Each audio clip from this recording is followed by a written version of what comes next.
Hello friends, this video on semiconductors part 27 is brought to you by examfear.com. No more fear from exam. Please make sure that you have watched all the videos till part 26 before going ahead with part 27. Now let us talk about transistor as an amplifier, which is a very important application of transistor. So when does and how does a transistor act as an amplifier? Well, a transistor acts as an amplifier. Why is this plot again here? That's because the transistor acts as an amplifier only in the active region. Why? If you look at this graph, you can see that in the active region, V0 by Vi is equal to negative. That means as V input increases, V output will decrease. So that means the output is out of phase with respect to the input. Correct? This is what we can see from this graph. Now we will discuss in detail and we will see that how the voltage gets amplified by an amplifier, why the output voltage is out of phase with respect to the input. So we will study all that. Now we can also define the small voltage gain of the amplifier from this plot. What would be the small voltage gain? That will be nothing but a small change in output voltage by a small change in input voltage. So basically, when you give an input signal, let us suppose if I have an input signal somewhat like this, when this input signal is applied to the transistor, what do we get as the output? Let us suppose this is my transistor. The output is somewhat like this. That means the output is out of phase and also the output is amplified. So now our aim is to see how does this transistor does this amplification. What does this transistor do to give this kind of an output? Right? So let us have a look at that. So in order to see how does a transistor act as an amplifier, the circuit also almost looks similar to that of the transistor acting as a switch. So for now, let us concentrate only on this much part of the circuit. We will talk about the input signal and the output signal later. So considering this part of the circuit, again applying the Kirchhoff's rule on both these circuits, this circuit as well as this circuit. So applying Kirchhoff's rule, what do we get? We get VBB is equal to IBRB plus VBE. This is what we get for the input circuit. And we get another equation, VCE is equal to VCC minus ICRC. That is the output for this, that is for the output circuit, right? Now we will see what happens when an AC signal input is applied. So for that, we will quickly remember the output characteristics of the transistor. We discussed some time back the output characteristics of transistor. What do we see? We saw that the collector current increases with increase in the collector emitter voltage and then it attains a saturation value. And this collector current also increases with increase in these base currents. Right? That is what we saw in the output characteristics of a transistor. Right? So what will happen? So what will happen in case of this circuit? So this is my circuit. Now let us suppose now I apply an input signal, say Vi, and here I get an output signal, say V0, and this is VCC and this is VBB, right? So what will happen if I apply this input signal? Now when the input signal is applied,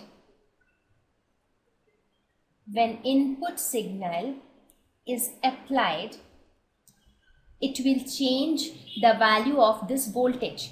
So this can either become VBB plus Vi or it can become VBB minus VI depending upon the cycle of the input signal, because I am assuming that an input signal of this kind is applied here. So when it is on the positive half of the cycle, so it will become VBB plus VI. When it is in the negative half, it will become VBB minus VI. So this voltage will vary between these two values, right?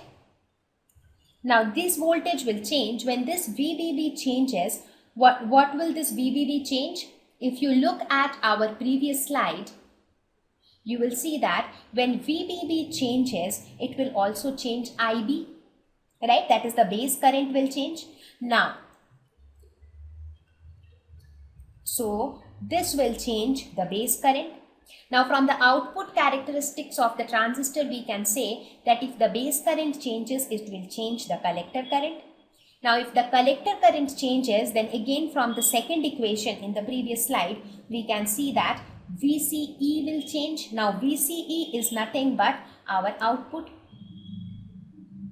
Right, so we saw that how an input signal will cause a variation in the output signal, and this is how the transistor amplify an input signal, because when an input signal is applied, it changes the input voltage, it changes the base current, which in turn changes the collector current, which in turn changes the output, and this variation is seen as an amplification produced by the transistor, right? Now, the transistor should also ensure that it not only produces an amplified output, but the output should also be an undistorted output, right? So that means the biasing of the transistor, that means the values which we select for VBB, VCE, IB, all these values should be proper so that the output which we get is an undistorted output. So what does the transistor do in order to amplify the input signal as well as give an undistorted output? So let us look at that. So for an undistorted output, transistor should work at its operating point. Now you must be wondering, what is an operating point? That is what we will study in this point. Now, and in order to determine the operating point, load line is needed. So again, another surprise for you, because you don't know what a load line is at all. So now in this slide, we will try to understand how do we determine the operating point of a transistor, because if a transistor operates at its operating point, in that case the output would be an undistorted output, right? So let us understand the operating point. For that we should understand the load line, and for understanding load line we need the output characteristics of the transistor. So this is the output characteristic of the transistor. Mathematically, we can write VCE is equal to VCC minus ICRC. This is the expression for this graph, right? This expression indicates the output circuit. This is what we wrote using Kirchhoff's law, right? Okay. So what is load line? Load line is a line which intersects the x-axis and the y-axis. So we have to draw a load line which will intersect this axis, that is VCE, as well as it will intersect IC. So now if we want an axis to touch this axis, that is the VCE axis, what I will have to do? I will have to make IC 0. So put IC equal to 0. So what do we get? We get VCE is equal to VCC. That means if I draw a line such that it should cut the x-axis at this particular value, right? Now, if I want to cut it on the y-axis, then I'll have to put VCE is equal to 0. So if VCE is equal to 0, what would be the value of IC? It will be VCC divided by RC, right? So, and using that, we will draw a line. Say I draw a line like this. It is not really straight, but I just drew it. So then this point where it cuts this axis would be nothing but VCC as per this. Again, the point where it cuts the y-axis, that is this point, would be nothing but VCC divided by RC. So these two values can be experimentally determined because we can plot this graph experimentally. This graph has been plotted experimentally by changing the value of base current, the variation of collector current with the collector emitter voltages observed, and then that is plotted in graph. So then you have to know, you will be knowing the value of VCC in your experimental apparatus. You will also know the value of the resistance which is connected to on the collector side, right? So knowing these two values, you will note these 2 points. When you know these 2 points, you join these 2 points, and this line which you get is known as the load line. Why is it called load line? Because it depends on the load which is connected in the circuit. Which is the load connected in the circuit? It is the load resistance, that is RC, which is the resistance connected on the collector side, right? So this is the load line. Now any point, or now if you look at this load line, what will you see? You will see that when you observe this portion, what do you see? The current is maximum at this point, right? So at this point, let us call this point as A and let us call this point as B. So we can say that at point A, current has maximum value. So this is the saturation mode of the conductor.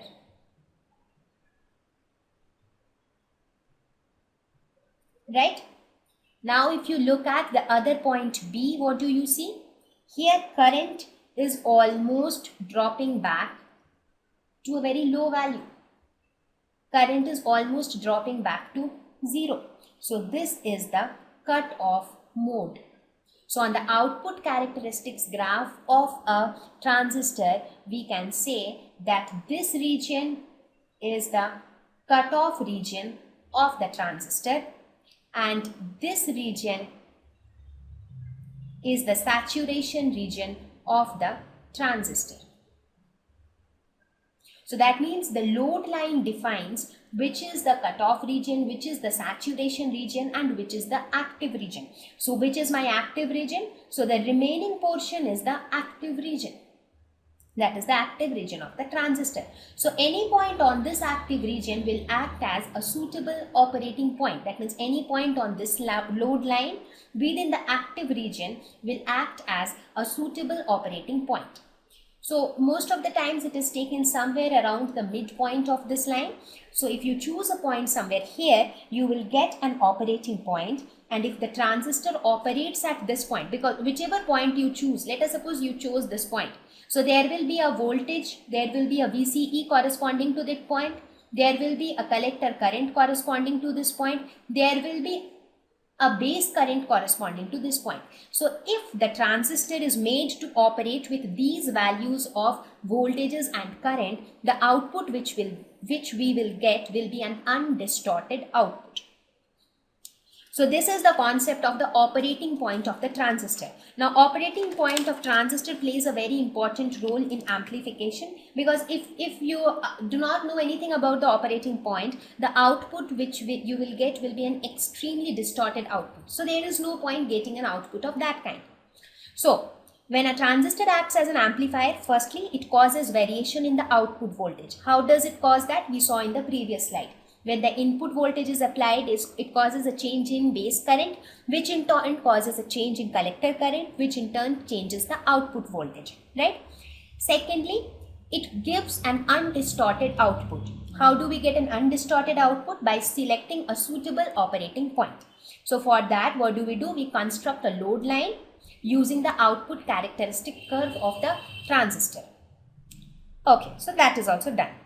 Now the third thing which the transistor does is the phase reversal. You saw that when we gave an input of this kind, we got an output of this kind. So that means the output is 180 degree out of phase with respect to the input. So how does the transistor cause this phase reversal? So now we will consider the entire circuit of the transistor. Till now we were considering the circuit till this part. So now let us consider this part too, and let us also see that we have two additional capacitors now. So why do we have these capacitors? so that the capacitors can block the DC component of the input signal. So what is the purpose of this input capacitor? If the input capacitor is not there, in that case the input DC will not be blocked. As a result, the base current or the DC base current will change, and therefore the operating point will keep changing, because in the previous slide you saw that the operating point is dependent on the value of the base current. So if we want this transistor to operate at a particular operating point, the value of the DC base current should remain the same. So that is why we place a capacitor here, so that it can block all the DC component, and therefore IB can remain constant and the operating point will also not change. Now why do we have this output capacitor here, C0? So that it can block any DC on the output, because right now when we are talking about phase reversal, we are talking only about the alternating signals. We are only talking about the AC components. So for that purpose we have blocked the DC components, so that let the transistor operate in its operating point, so that we get an absolutely undistorted output. At the same time we just get the output AC signal, and so that we can compare it very clearly with the input AC signal. So that is our purpose here. So in this case again, let us look at the input circuit, which is determined by the expression VBB is equal to IB RB plus VBE, and output, which is given by VCE is equal to VCC minus IC RC. Now what happens in the positive half cycle? Now during positive half cycle of the input signal, what will happen? V input will increase. As I told you, this V input will become, right now it is VBB, then it will become VBB plus VI, because it is the positive half cycle. So your net input voltage is increasing. As a result, if this is increasing, IB will also increase. So IB increases. As a result, IC also increases. And if IC increases, your VCE decreases. That is, the output voltage decreases. That means positive input voltage gives rise to a negative output voltage. Right? Now you might be wondering, what is this IB IC now? Right now we are talking about the AC components, because the DC components are blocked. So using this expression, we are just trying to see how will it affect the output current. Now let us talk about the negative half cycle. What will happen in the negative half cycle? This VI will decrease. As a result, the base current will decrease, which in turn will decrease the collector current, and therefore the output voltage will increase. So therefore it will increase. So that is how we get a phase reversal of 180 degrees. Right? So now let us talk about some of the gains which are involved in a transistor. So the first one is the DC current gain in case of an amplifier.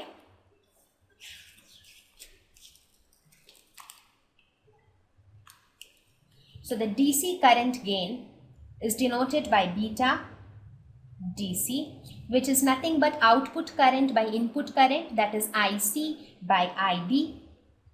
When we talk about AC current gain is nothing but the change in collector current by the change in base current. Then we talk about the AC voltage gain, which we generally denote by AV. That is again output voltage divided by the input voltage. Now what is this output voltage? V is equal to IR, we know that. So this can be written as delta IC into RC divided by delta IB into RB. So this can be written as delta IC by delta IB. What is it? It is nothing but AC current gain. So AC current gain into RC by RB. So what is RC by RB? That is output resistance by input resistance. So we can say this is nothing but resistance gain. Right? So this is what is AC voltage gain. Next one is the power gain of the amplifier. So this power gain can be written as output power by input power.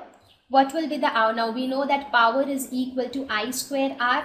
So the output power will be nothing but IC square into RC divided by IB square into RB. So from this we can say delta IC by delta IB whole square into RC by RB. What is delta IC by delta IB? That is AC current gain square. What is RC by RB? That is resistance gain. So this can be written as beta AC multiplied by beta AC into resistance gain. Now in the previous slide we saw that beta AC into resistance gain was nothing but the voltage gain. So this becomes equal to this. Right, so these are some of the gains which are associated with an amplifier.